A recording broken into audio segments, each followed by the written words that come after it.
Bonjour à vous tous, aujourd'hui on va parler de l'hypertension artérielle, diagnostic, évaluation et prise en charge. Tout d'abord on va définir l'hypertension artérielle. On sait qu'il y a une relation continue entre le niveau de pression artérielle et le risque cardiovasculaire. Donc la définition de l'hypertension artérielle ne peut être qu'arbitraire. Lorsque la tension artérielle mesurée au cabinet du médecin est supérieure ou égale à 140 mm de mercure pour la tension artérielle systolique et ou supérieure ou égale à 90 mm de mercure pour la tension diastolique, on parle d'hypertension artérielle.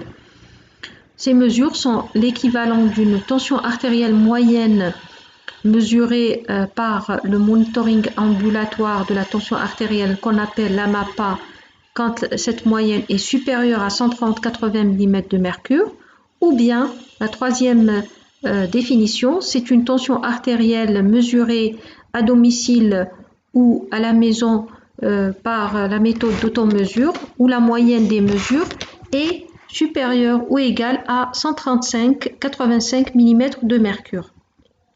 L'hypertension artérielle est un facteur de risque cardiovasculaire puissant, indépendant, aboutissant en cas de chiffre élevé supérieur à 160-95 mm de mercure, à un doublement de la mortalité cardiovasculaire, une augmentation de l'incidence de l'accident vasculaire cérébral, l'insuffisance cardiaque, l'insuffisance coronaire, l'artérite et l'insuffisance rénale. Il existe deux types d'hypertension artérielle dont l'hypertension artérielle essentielle qui est notre sujet du cours aujourd'hui, et aussi l'hypertension artérielle secondaire qui représente 5% des étiologies de l'hypertension artérielle. Donc l'hypertension artérielle constitue 90% en général des étiologies. Voilà. La prévalence de l'hypertension artérielle est autour de 30 à 35% de la population générale. Elle est liée surtout à l'augmentation de l'âge des patients, c'est-à-dire le vieillissement, et elle est classée comme la première cause de décès à travers le monde dans un rapport de l'OMS. L'hypertension artérielle est appelée silent killer ou le tueur silencieux par les Américains car elle est pourvoyeuse de complications graves comme les coronaropathies, l'hypertrophie ventriculaire gauche, la fibrillation atriale, l'insuffisance cardiaque, la prééclampsie, l'artériopathie oblitérante périphérique, l'anévrisme de l'aorte, la cécité, l'encéphalopathie hypertensive, la démence, l'AVC ischémique et l'hémorragie cérébrale, ainsi que l'insuffisance rénale chronique. L'hypertension artérielle ou le niveau de pression artérielle est en relation avec la mortalité. Donc plus le niveau de pression artérielle augmente, ceci a été démontré dans une grande étude publiée dans le Lancet, plus ce niveau de pression artérielle augmente, plus le taux de mortalité s'élève. La classification de l'hypertension artérielle, depuis 1999, elle n'a pas été trop changée, elle a été modifiée de façon très légère. Elle est presque identique à celle qui a été publiée récemment par la Société européenne de cardiologie et la Société européenne d'hypertension artérielle en fin de l'année 2018. On parle d'hypertension artérielle, comme on l'a déjà défini. Stade 1 à partir de 140-90 mm de mercure. Stade 2 à partir de 160-100 mm de mercure. Et stade 3 à partir de 180-110 mm de mercure. Donc voilà la classification européenne dont on va tenir compte dans les pays maghrébins et les pays en voie de développement. On parle d'hypertension artérielle grade 1 à partir de 140-90 mm de mercure et d'hypertension ou de tension artérielle normale haute à partir de 130-85 mm de mercure. Et hypertension grade 3 à partir au-delà de 180 mm de mercure pour la systolique et 110 mm de mercure pour la diastolique. c'est la même chose. Celle-là, c'est la classification américaine. Elle a été publiée quelques mois avant en novembre 2017, avant la Société européenne de cardiologie. Et elle a baissé le seuil de définition de l'hypertension artérielle. Si on voit ici, c'est le stade 1, hypertension artérielle, comptée à partir de 130-80 mm de mercure. Nous, on tiendra compte, on avait dit, de la classification européenne. Sur le plan physiopathologique, donc l'hypertension artérielle est liée à plusieurs facteurs en même temps. Parfois, c'est le vieillissement, c'est l'emballement du système rénine-angiotensine. Donc, on ne connaît pas l'étiologie, la vraie étiologie de l'hypertension artérielle essentielle, contrairement à l'hypertension artérielle secondaire, dont les causes sont définies par des causes, on verra, endocriniennes, des causes congénitales, des causes iatrogènes, toxiques, etc. Donc l'hypertension essentielle est liée, on verra, essentiellement au vieillissement des artères. Tout le monde sait que la pression artérielle est égale au produit des résistances artérielles systémiques par le débit cardiaque. Le débit cardiaque est le produit du volume d'éjection par la fréquence cardiaque et donc il est régi par surtout le système sympathique et le système rénine-angiotensine-aldostérone. Donc le plus souvent l'hypertension est secondaire à l'augmentation des résistances artérielles systémiques totales.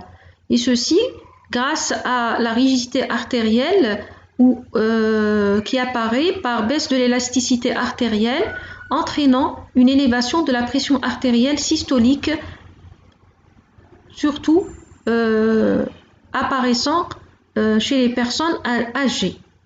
Le système nerveux sympathique joue un rôle aussi prépondérant dans la survenue de l'hypertension, son activation en permanence lors d'un stress permanent, etc., entraîne une stimulation des résistances artérielles périphériques, modification donc de la vasomotricité, un remodelage vasculaire avec augmentation de ces résistances périphériques et ceci va entraîner par la suite une élévation de la pression artérielle.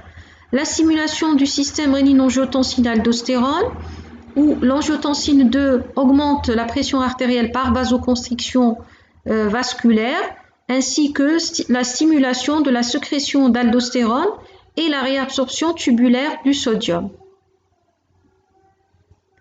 L'angiotensine 2 joue un rôle aussi dans l'hypertrophie, l'hyperplasie des cellules vasculaires, donc le vieillissement aussi, par stimulation indirecte des facteurs de croissance. La dysfonction endothéliale est incriminée dans la genèse de l'hypertension, où on a constaté que les personnes hypertendues ont une diminution de la production du monoxyde d'azote ou l'oxyde nitrique qui est sécrété par l'endothélium vasculaire par cette dysfonction endothéliale. L'endothéline est un peptide vasoactif sécrété par les cellules endothéliales et son taux est augmenté chez certains patients hypertendus. D'autres facteurs sont incriminés comme les facteurs génétiques, donc les sujets ayant des antécédents familiaux d'hypertension artérielle sont plus sujets à faire de l'hypertension que d'autres personnes. Le syndrome métabolique qui est un syndrome connu, caractérisé par une obésité, surtout abdominale, avec une dyslipidémie, une insulinorésistance, parfois un diabète et une hypertension artérielle. Et il y a aussi la surcharge chronique en sel. Voilà les facteurs déterminants, donc l'obésité, une image qui illustre tous ces facteurs qui rentrent dans la genèse de l'hypertension artérielle, la génétique, l'alimentation, le stress, le bas niveau socio-économique, etc. Voilà. Voilà. Donc, une fois la tension artérielle est élevée, on doit confirmer le diagnostic de l'hypertension artérielle. Donc, on va détecter les causes de cette hypertension artérielle secondaire si le patient en verra dans certaines situations, particulièrement l'hypertension du sujet jeune. On va évaluer aussi le risque cardiovasculaire et on va rechercher une atteinte des organes cibles. Cela fait appel à la mesure de la pression artérielle. Voilà, la recherche des antécédents médicaux du patient et des antécédents familiaux et l'examen physique du patient ainsi que les tests de laboratoire pour la recherche de facteurs de risque ou de complications. Donc, le plus important, c'est d'affirmer le caractère permanent de l'hypertension pour dire qu'on est hypertendu. Ce n'est pas un seul chiffre au cabinet qui va nous poser le diagnostic. Donc, l'hypertension sera définie par une pression artérielle supérieure ou égale à 140 mm de mercure et ou une pression artérielle diastolique supérieure ou égale à 90 mm de mercure, confirmée au cabinet médical à plusieurs reprises, au moins lors de 3 consultations successives sur 3 à 6 mois. Sauf pour, on verra tout à l'heure, sauf pour les pressions artérielles déjà très élevées au grade 3 d'hypertension artérielle, c'est-à-dire si on a une pression artérielle systolique supérieure ou égale à 180 pour la systolique et 110 pour la diastolique, on n'a pas besoin de trop confirmer cette hypertension, donc on va traiter immédiatement l'hypertension artérielle. On peut aussi définir la permanence de l'hypertension artérielle par des méthodes plus sûres encore qui sont la MAPA ou l'automesure. Donc la mesure de la pression artérielle au cabinet, c'est la première méthode, l'ancienne méthode. L'automesure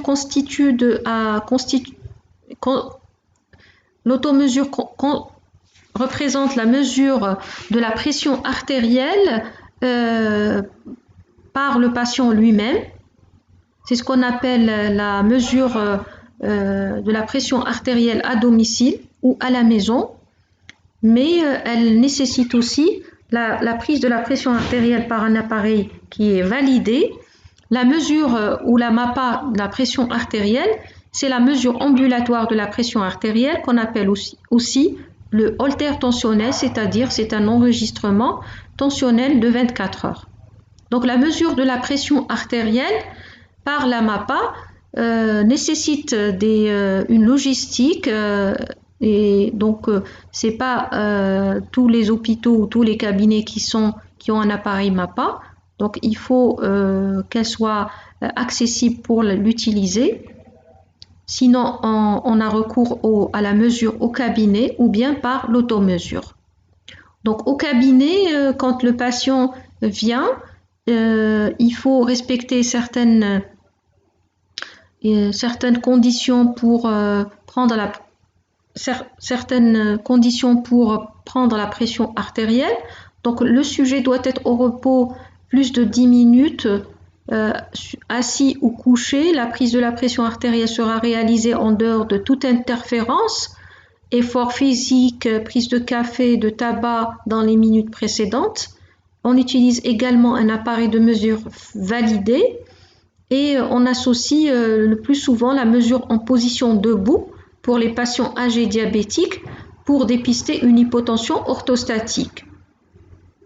La MAPA est une méthode très utilisée par les pays développés et elle a démontré donc son efficacité dans le diagnostic de l'hypertension artérielle. Ceci est clair car elle permet de mesurer la pression artérielle pendant 24 heures et l'enregistrement sera fait toutes les 15 minutes pendant la journée et tous les 30 minutes pendant la nuit. Il suffit d'avoir un enregistrement de 70% au minimum pour faire une analyse de cette MAPA. La mesure de la pression artérielle par la MAPA a un intérêt, donc c'est de détecter l'hypertension artérielle pendant la nuit pour certains patients. On verra comment. Détecter l'hypertension artérielle blouse blanche et l'hypertension artérielle résistante. L'automesure, qui est la troisième méthode de prise de la pression artérielle, qui consiste à prendre la tension artérielle par le patient lui-même, par un appareil électronique validé, par la méthode qu'on appelle la règle des 3, c'est-à-dire 3 mesures consécutives le matin et le soir pendant 3 jours. Ça constitue 18 mesures. Elle a un impact donc favorable sur l'observance thérapeutique du patient, du fait qu'il mesure sa pression artérielle et vérifie donc si elle est élevée. La pression artérielle obtenue par automesure et comme la MAPA, elle est corrélée au risque cardiovasculaire. Voilà. Et elle est très objective pour le diagnostic donc, de l'hypertension artérielle. Donc, dans certains cas, même si on mesure la pression artérielle au cabinet et on a des chiffres élevés, on est obligé de demander soit l'automesure, soit la MAPA pour être certain du diagnostic de l'hypertension artérielle. Comme on l'a déjà dit, il s'agit de l'hypertension artérielle blouse blanche et aussi le cas de l'hypertension artérielle masquée. L'hypertension artérielle blouse blanche ou hypertension isolée de consultation est plus fréquente que l'hypertension artérielle masquée. Elle est caractérisée par une pression artérielle grade 1 faible, donc modérée, supérieure à 140-90 mm de mercure au cabinet lors de mesures répétées et une tension normale au niveau de la MAPA et l'automesure. Voilà un tableau récapitulatif donc, de l'intérêt de la MAPA et de l'automesure. Donc, comme on vient de le dire, c'est l'HTA blouse blanche et l'hypertension artérielle aussi masquée. C'est une hypertension qui est caractérisée par des chiffres tensionnels qui sont normaux au cabinet et élevés à la MAPA ou à l'automesure, avec souvent une atteinte d'organes cibles qui est asymptomatique ou un risque cardiovasculaire qui est élevé. L'identification donc d'un effet blouse blanche chez les malades hypertendus est très important donc à considérer par la MAPA et l'automesure. L'automesure et la MAPA permet aussi de voir s'il y a des variations importantes de la pression artérielle pendant une consultation ou plusieurs consultations. Elle permet de voir ces variations. Elle permet également de détecter les épisodes d'hypotension et particulièrement la femme enceinte nécessite une MAPA pour chercher des élévations des chiffres tensionnels pendant toute la journée. Elle a aussi un rôle dans la détection des hypertensions résistantes vraies. Hypertension résistante, c'est une hypertension caractérisée par une résistance ou c'est une hypertension qui est réfractaire à un traitement comportant une trithérapie, dont un diurétique thiazidique à dose optimale. Et donc, il est important de faire ce diagnostic de façon précise pour ne pas méconnaître les hypertensions résistantes fausses par problème d'observance ou autre, pour pouvoir prendre en charge ce type de malade. Voilà le rôle le plus important donc de la MAPA et l'automesure dans le diagnostic de l'hypertension artérielle. Donc voilà les seuils de diagnostic d'hypertension artérielle. C'est surtout au cabinet, comme on l'a déjà dit, supérieur ou égal à 140 mm de mercure pour la systolique et 90 mm de mercure pour la diastolique. La MAPA, donc moyenne des 24 heures supérieure ou égale à 130 ou 80 pour la diastolique. L'automesure, une moyenne supérieure ou égale à 135 ou 85 pour la diastolique. Donc, une fois le diagnostic a été fait, on cherchera une atteinte des organes cibles. On sait que l'hypertension artérielle est souvent méconnue et elle est diagnostiquée de façon lors d'un examen systématique, de façon parfois lors d'un examen de santé militaire ou de médecine de travail. Et à ce moment-là, on peut découvrir donc une atteinte des organes cibles de cette hypertension artérielle qui était asymptomatique. Donc on peut avoir une atteinte du cœur telle que l'hypertrophie ventriculaire gauche et une cardiopathie ischémique. On peut avoir également une atteinte rénale avec une microalbuminurie, une baisse de la clearance glomérulaire. On peut avoir aussi un retentissement sur le cerveau par les lacunes cérébrales et les démences vasculaires par accident vasculaire ischémique ou hémorragique, les hémorragies cérébrales par rupture d'anévrisme et l'encéphalopathie hypertensive.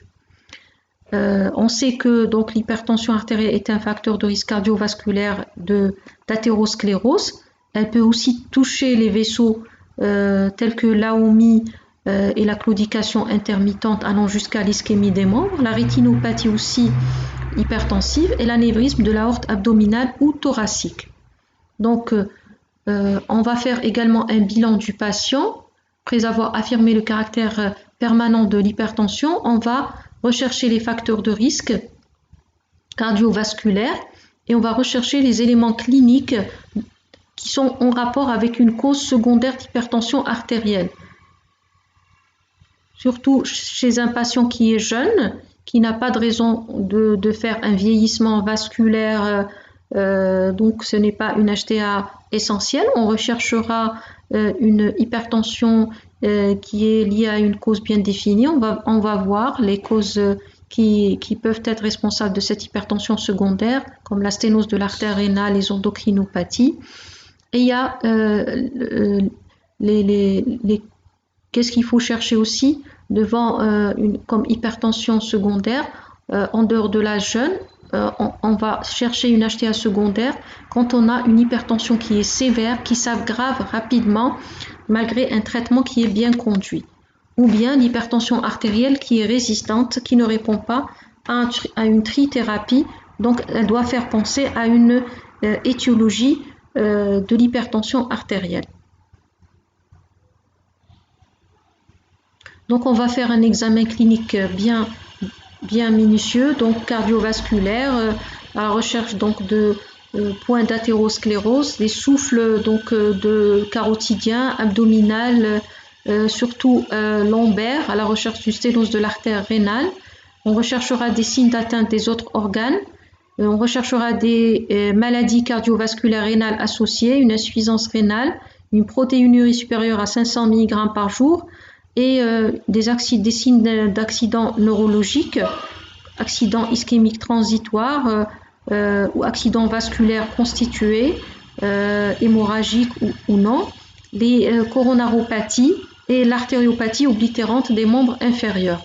On fera un bilan minimal qui comprendra surtout la créatinémie, la glycémie à jeun et un bilan lipidique avec le taux de LDL et du cholestérol total, la kaliémie, les bandelettes urinaires et le CG de repos.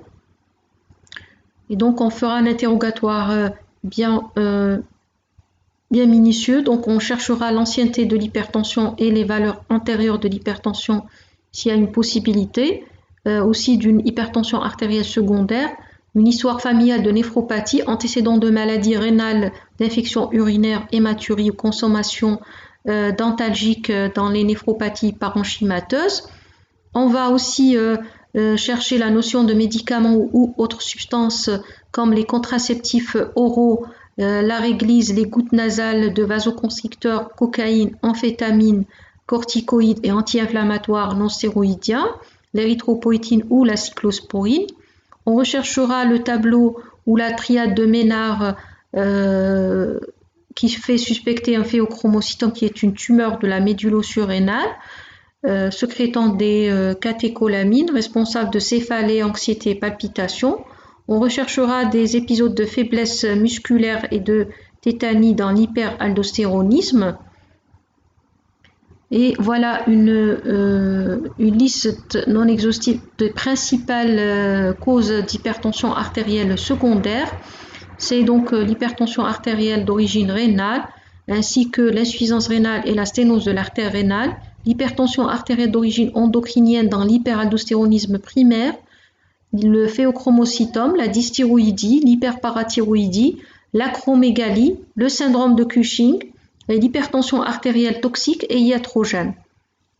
Le syndrome d'apnée du sommeil qui doit être évoqué devant une hypertension artérielle résistante chez une personne obèse avec une hypertension artérielle particulièrement élevée la nuit qu'on appelle un profil non d'hyper. La coartation de l'aorte qui est passée inaperçue dans l'enfance ou découverte parfois aussi chez le nourrisson par un souffle thoracique avec une baisse de la pression artérielle au niveau des membres inférieurs ou une abolition des poux fémoraux avec une hypertension artérielle au niveau des membres supérieurs caractérisée par une malformation congénitale au niveau de la crosse de l'aorte avec une sténose au niveau de l'isthme responsable de cette élévation du niveau de la pression artérielle.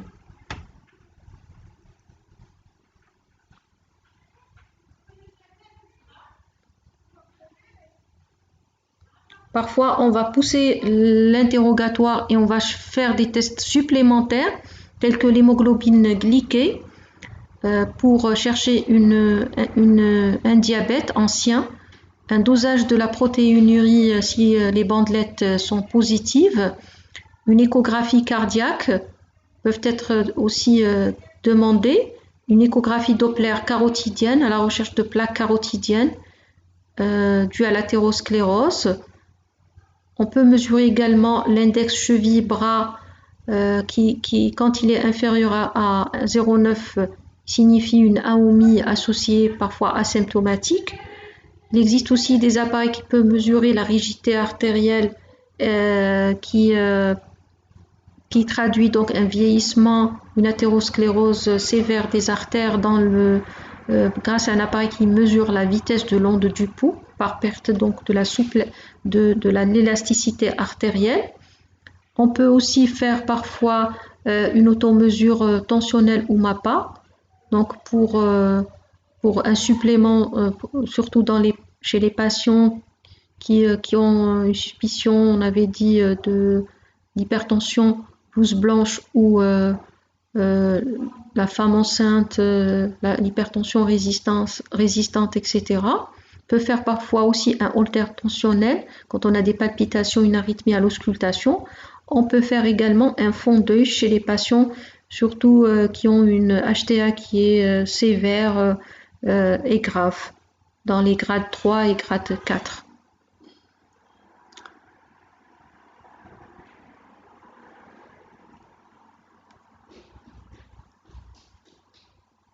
On va passer maintenant à la prise en charge thérapeutique du patient hypertendu. Donc, on a fait le diagnostic, on a bilanté notre patient. Donc, la prise en charge thérapeutique d'un malade n'est pas fondée sur le seul niveau de la tension artérielle, mais doit prendre en compte la présence d'autres facteurs de risque cardiovasculaire et des comorbidités telles que le diabète, la néphropathie, la cardiopathie ainsi que l'atteinte des organes cibles. Donc, un patient hypertendu n'est pas un chiffre tensionnel, c'est un risque cardiovasculaire. Voilà la nouvelle stratification donc, du risque cardiovasculaire qui a été fait par le système SCORE, publié dans les nouvelles recommandations de la Société européenne de cardiologie en 2018. Le SCORE est dit élevé où le risque à 10 ans de faire un événement cardiovasculaire fatal qui est en général c'est le décès d'origine le décès donc cardiovasculaire il est élevé à partir de 5%, un score de 5%. Il est très élevé à partir de 10%. Donc un risque très élevé, c'est un risque de score qui est supérieur à 10%. Un risque élevé, c'est un risque qui est supérieur à 5%. Un risque modéré, il est entre 1 et 5% et un risque faible inférieur à 1%. Ce score est calculé par Internet. Je vous montrerai tout à l'heure la plaque qui peut calculer le score. Donc un patient par exemple qui a une maladie cardiovasculaire avérée, qui a un infarctus du myocarde, un syndrome coronarien aigu, revascularisé ou non, un accident vasculaire cérébral, un anévrisme de l'aorte, c'est un patient qui a une maladie cardiovasculaire. Donc c'est un patient qui a un risque très élevé. On n'a même pas besoin de faire le calcul du risque score pour avoir ce risque cardiovasculaire, car il est d'emblée sévère. L'imagerie aussi, si elle montre des lésions sévères telles qu'une sténose supérieure ou égale à 50% à l'échographie, une sténose supérieure à 50%, le diabète sucré avec atteinte organique, protéinurie ou autres facteurs de risque significatifs, tels que l'hypertension grade 3 ou l'hypercholestérolémie et l'insuffisance rénale chronique sévère, constituent un risque très élevé de faire un événement cardiovasculaire fatal dans les 10 ans à venir. Le risque élevé, c'est surtout aussi les patients qui ont, par exemple, un cholestérol total qui est supérieur à 8 mmol par litre, une hypercholestérolémie familiale, une hypertension de grade 3. Les patients avec un diabète sucré, avec une atteinte d'organes cibles tels que l'hypertrophie ventriculaire gauche, l'insuffisance rénale modérée.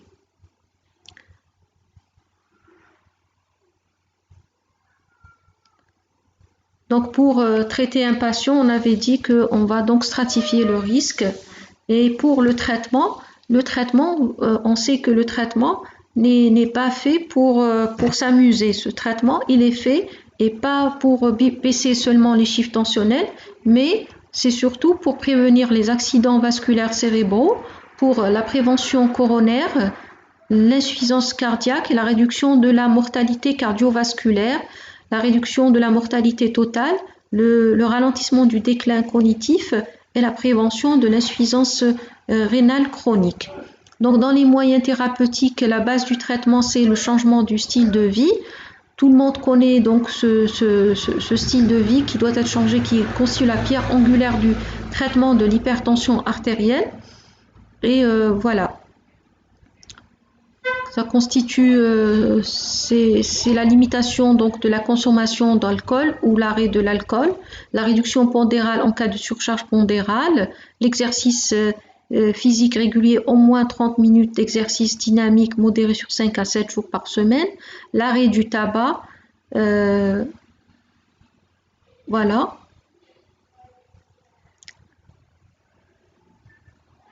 Donc dans le traitement, après donc les mesures hygiéno-diététiques, on peut utiliser donc des molécules pour le traitement de l'hypertension artérielle. Donc l'approche thérapeutique, je le répète, c'est très important. Donc la décision de débuter un traitement doit être basée sur deux critères. C'est le niveau de la pression artérielle systolique et de la pression artérielle diastolique et le niveau de risque cardiovasculaire total du patient. Notre traitement, donc son objectif, c'est de baisser la pression artérielle.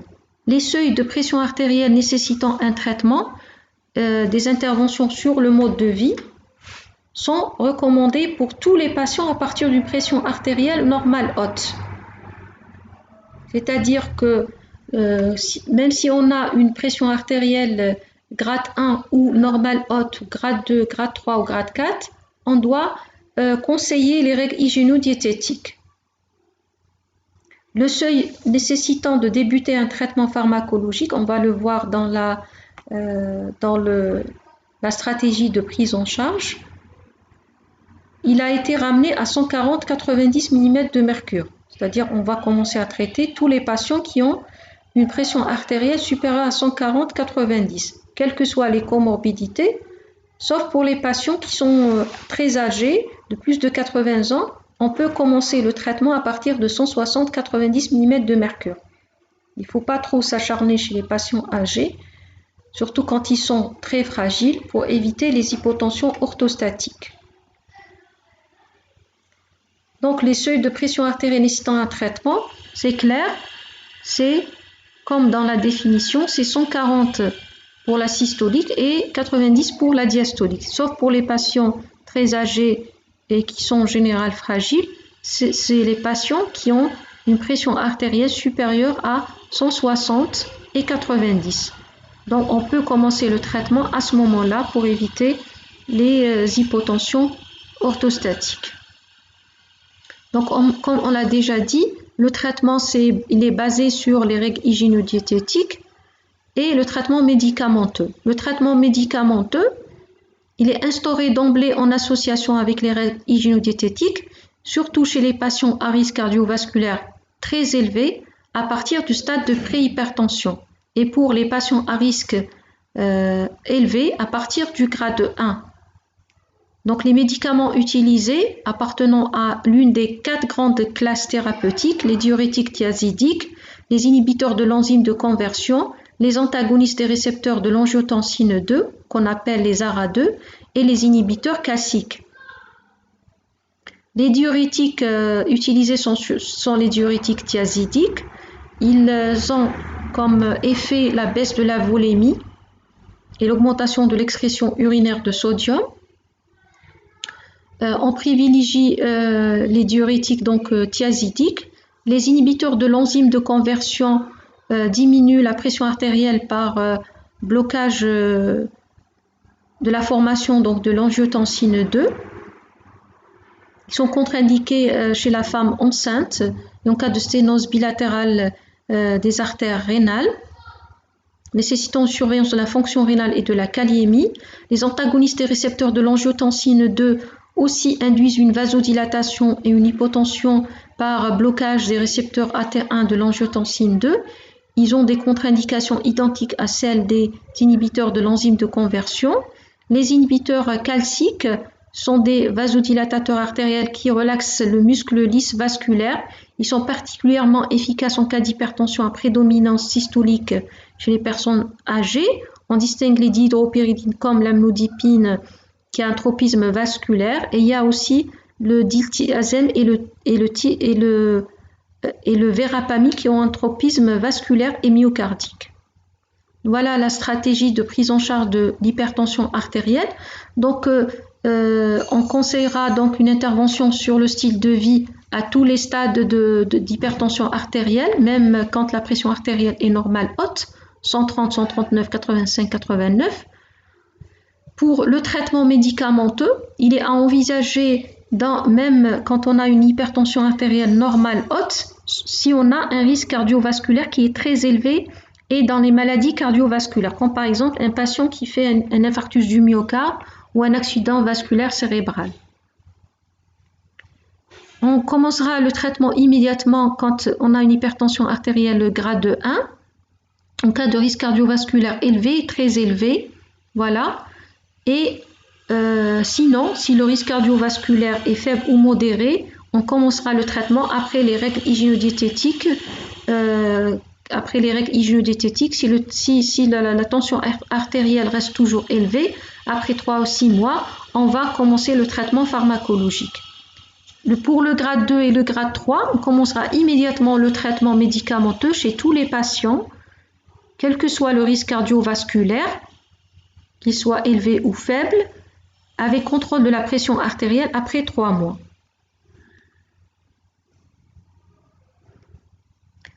Donc l'introduction du traitement, la nouveauté, c'est de commencer par une bithérapie combinée pour améliorer l'observance. Donc c'est une pilule qui comprend 2 médicaments. Le bêta-bloquant n'est pas utilisé de façon routinière. Il est utilisé surtout dans les cardiopathies ischémiques, la dysfonction ventriculaire gauche, le contrôle de la pression de la fréquence cardiaque en cas de fibrillation auriculaire, surtout chez la femme jeune et chez la femme enceinte. La monothérapie n'est pas utilisée aussi de façon régulière, sauf chez les personnes qui sont âgées et ceux qui ont un très faible risque cardiovasculaire avec une hypertension artérielle de grade 1. Parfois, une hypertension l'hypertension artérielle sous 2 médicaments n'est pas équilibrée, on est obligé à passer à la trithérapie. Et dans ce cas-là, on parlera d'hypertension artérielle résistante. Et on peut rajouter la spironolactone ou autre classe thérapeutique. Donc les objectifs du traitement sont surtout d'abaisser la pression artérielle à moins de 140/90 chez la plupart des patients. On va cibler une pression artérielle à 130/80 ou moins chez les personnes qui sont jeunes. Donc si un patient a moins de 65 ans, il est recommandé d'avoir une pression artérielle entre 120 et 129. Si il est plus de 65 ans, il est recommandé d'avoir une tension entre 130 et 139. Et pour la diastolique, chez la plupart des patients, on va traiter pour une tension artérielle à moins de 80, c'est-à-dire entre 70 et 80, quel que soit donc le risque cardiovasculaire.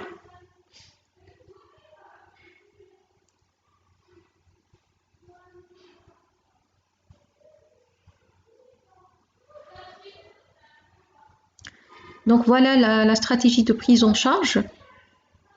Donc un comprimé en combinaison double comportant soit un inhibiteur de l'enzyme de conversion associé à un anticalcique ou un diurétique, ou bien un antagoniste de l'angiotensine 2 associé à un anticalcique ou à un diurétique. C'est donc une pilule qui comprend les 2 médicaments.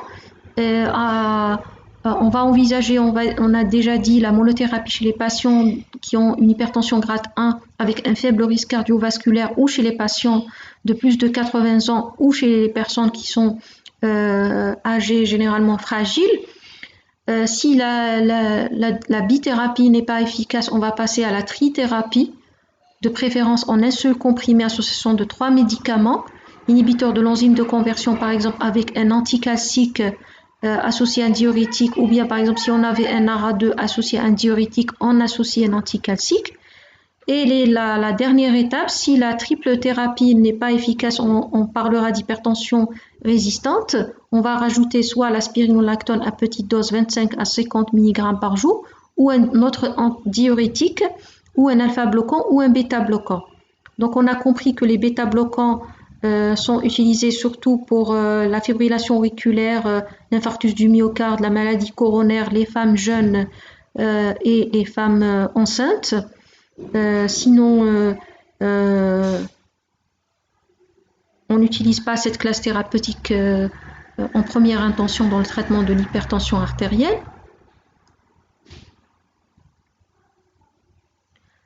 Donc le risque cardiovasculaire, on peut le calculer par Internet. On met calculateur de risque et on met donc les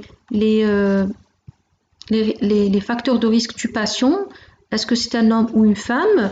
Est-ce qu'il a un cholestérol? Est-ce qu'il a aussi le niveau de pression artérielle?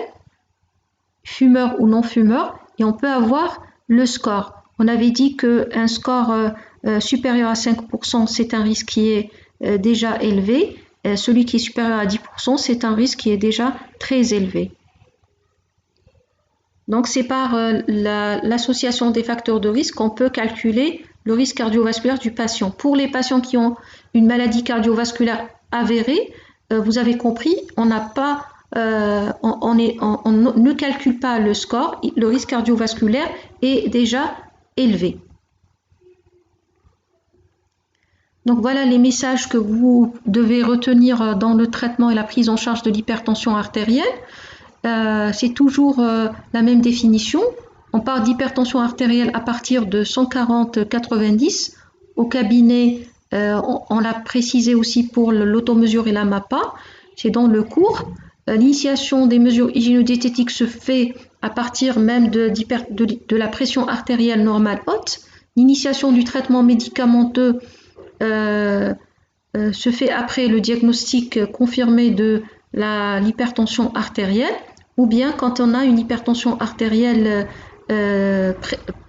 normale haute, quand le risque cardiovasculaire est très élevé ou élevé, dans certaines situations. L'objectif thérapeutique, c'est d'arriver à une baisse de la pression artérielle à moins de 140-90 mm de mercure. Si c'est bien toléré, de préférence autour de 130-120 pour la systolique et 70-80 pour la diastolique. Ne pas diminuer la pression artérielle à moins de 120-70, on risque d'avoir des hypotensions et des complications rénales. Les classes thérapeutiques utilisées en première intention sont surtout les inhibiteurs de l'enzyme de conversion, les antagonistes de l'angiotensine 2, les inhibiteurs calciques, les diurétiques thiazidiques et les bêta-bloquants qui ont des indications spécifiques. L'initiation du traitement doit se faire par combinaison fixe pour rapidement diminuer le niveau de pression artérielle et améliorer l'observance du patient. Surtout si on a une hypertension artérielle supérieure à 140-90 et si le risque cardiovasculaire est élevé. On privilégie les associations IEC inhibiteur calcique ou ARA2 inhibiteur calcique ou IEC thiazidique ou ARA2 thiazidique. La monothérapie est proposée surtout pour les patients qui ont un très faible risque cardiovasculaire, hypertension grade 1 ou chez les personnes qui ont une hypertension un âge avancé, plus de 80 ans. Hypertension artérielle résistante ou réfractaire au traitement, c'est après 3 pilules, 3 médicaments, référer à un médecin spécialiste à la recherche d'une hypertension secondaire. Hypertension secondaire, voilà. Et sinon, l'escalade thérapeutique consiste à rajouter un anti-aldostérone, sinon un bêta-bloquant, un alpha-bloquant ou un antihypertenseur central. Et je vous remercie.